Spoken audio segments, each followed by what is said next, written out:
What's up, y'all? JT, Eagles Talk from Delco, coming back at y'all with another video. Just got home from work. I'm having a little pre-dinner snack. I'm starving.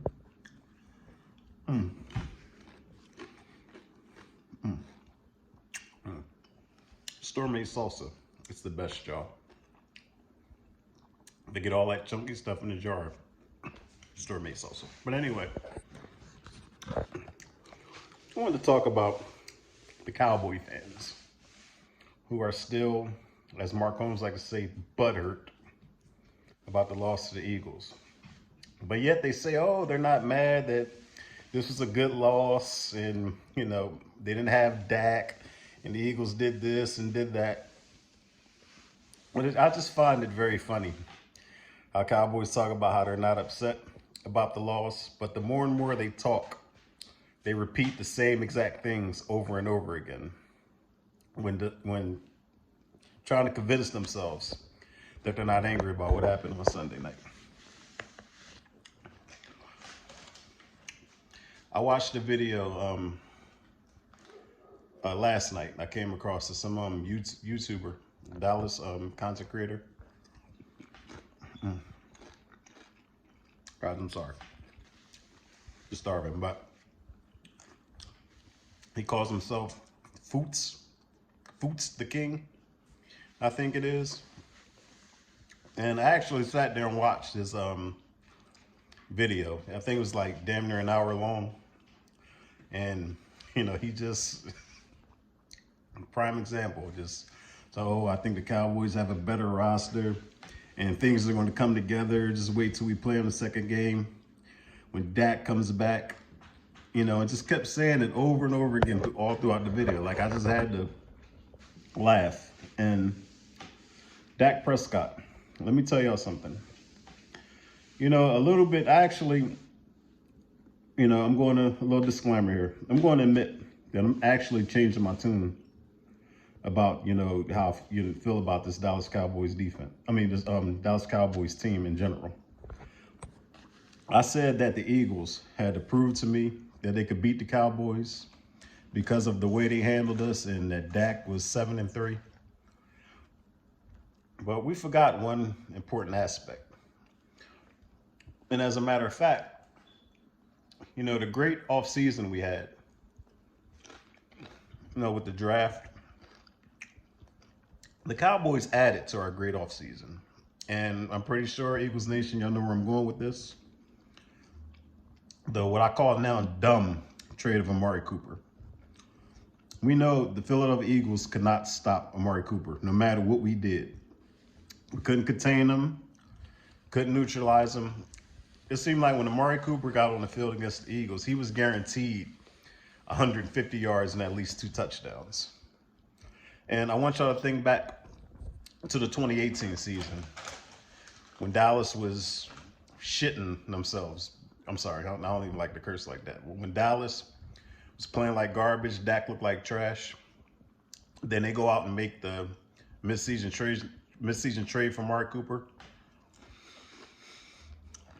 And that totally changed Dak's, you know, trajectory. And now let me harp back before I continue on. Let's go back to 2016. Ezekiel Elliott made that team go in 2016. Now, Dak got all the credit. And yeah, he made some, you know, some plays when he had to, but Ezekiel Elliott should have been a rookie of the year that year. And he made that offense go. In 2017, when Zeke was dealing with the, you know, if he's going to be suspended and all that, and he was out those games, Dak looked like pure trash. You know, so he wasn't able to continue his rookie success over into 2017 because he didn't have Zeke. So, go to 2018, their first 5, 6, 7 games of the year, Dak was horrible. But what do? They go out, they pay the price of a first-round pick for Amari Cooper, which we actually were in on it. I think we only offered the Raiders a second. Dallas ponied up the 1, and then Dak just took off. when you got Amari Cooper. I think it is understated what Amari Cooper did for that offense. Because if he wasn't catching the ball, he was making things easier for everybody else, for the Michael Gallups and all the other receivers that they had. And, you know, Dak, he threw for some record numbers. He did some shit. I mean, he did some good stuff. But let me go back to the other point with Cowboys fans all over. Even on First Take, I'm watching Keyshawn Johnson and them argue, well, when Dak comes back. Are y'all forgetting Dak looked like trash against the Buccaneers, even before he hurt his thumb? Why should we fear Dak Prescott? Yes, I mean, he's owned us 7-3. Kudos to him. This is a whole different year, baby. And I'm going to tell you, just like I felt it coming in, that the thing I worried about the Cowboys was their defense.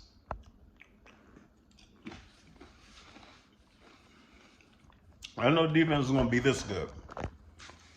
But I knew Dan Quinn going into that second year, he was going to have them boys playing. And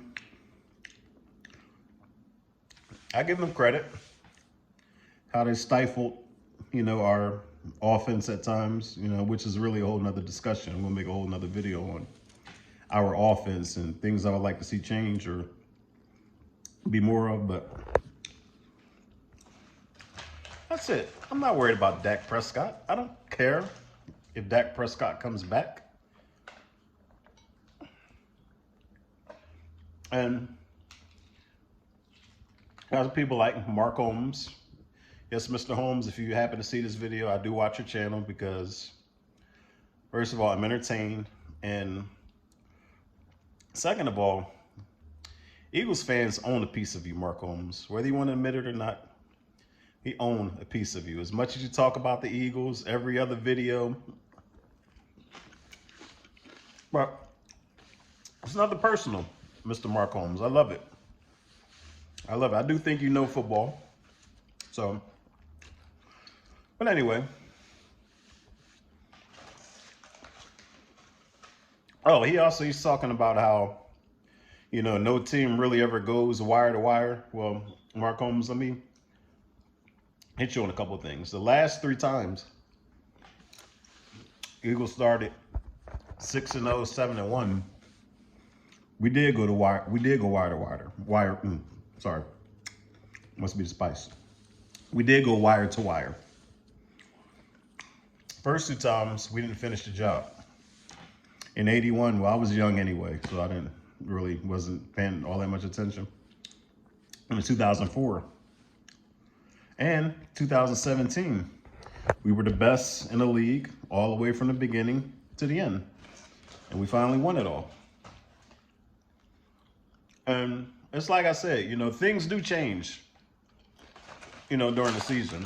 I said this in a video I made last night. Injuries happen, you know, unforeseen, you know, uprising from teams from time to time.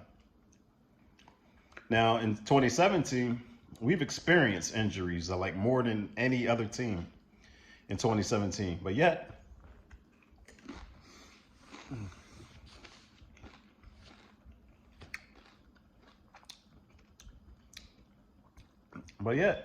it was still tasty at the end because we won the Super Bowl anyway. Now, I am basking in the fact that the Cowboys, did I miss any? I'm basking in the fact that you have to hold this L and stew on it, even though you try to lie and put on a smile, saying that you're not angry about it. Just hold the L and just let it all out. You know, I mean, that's fine. Don't try to mask your disappointment that you're not the East. Like allegedly some of your players told our coach last year that he didn't belong on the field with y'all. and all that other BS. Well, y'all not the East. Y'all not the East. We're here as long as y'all going to be here. The Giants apparently are going to be here as long as y'all be here or are here.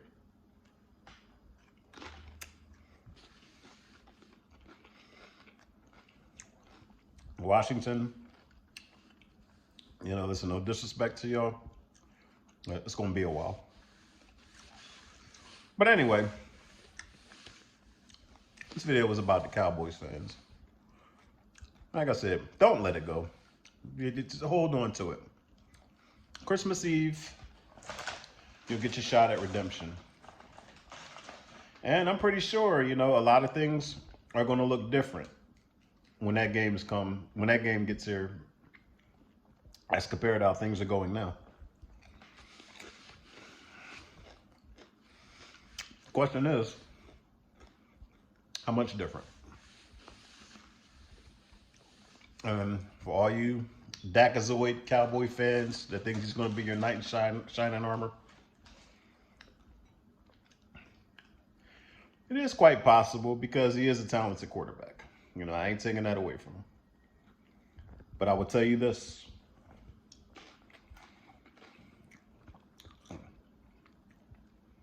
We'll be ready.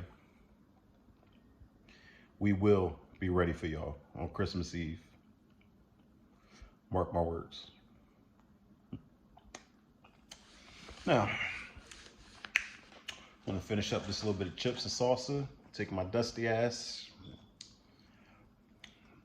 shower up, relax for the rest of the evening. I'll make another video later on. You know, like I said, Eagles fan, we're free this week. Obviously, it's a big night here in Philly, in the Philly area. We got the Phillies taking on the Padres in the NLCS. Super excited. Our 76ers open up against the Boston Celtics. And the 2-0 Flyers are in action. So, Philly fans, take your pick. Take it easy. Enjoy the rest of the week. Cowboys, don't let it go. Just hold it. All right, that's it for me. I will talk to you guys later on. Peace.